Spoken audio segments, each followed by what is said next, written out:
Toy izao indray avana ny teny zaraina zay omena antsika anio. Ny nenina tsy eo aloha fa any aoriana.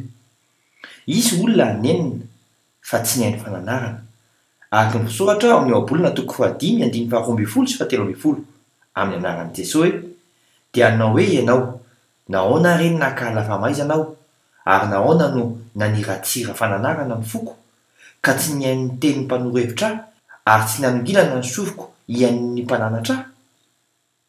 Hany ka andalo zavatsarotra avy eo, araka amin'ny ohabolana toko 5:14 amin'ny anaran'i Jesosy hoe: efa saika azo ny ratsy rehetra aho tao amin'ny fiangonana sy ny fivoriana. Ankatoavy ny tenin'ny Tompo e, dia ho lohany ianao.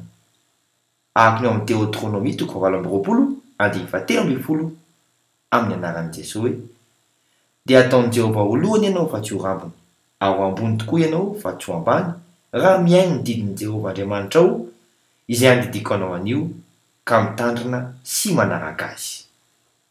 Aleo misoroka e! Vavaka isika ray eo, tefeo ao mba hakatoy ny teninao satria izay no hiantoka tanteraka ny ho aviko. Amin'ny anaran'i Jesosy Kristy velona avy any Nazareta. Amen.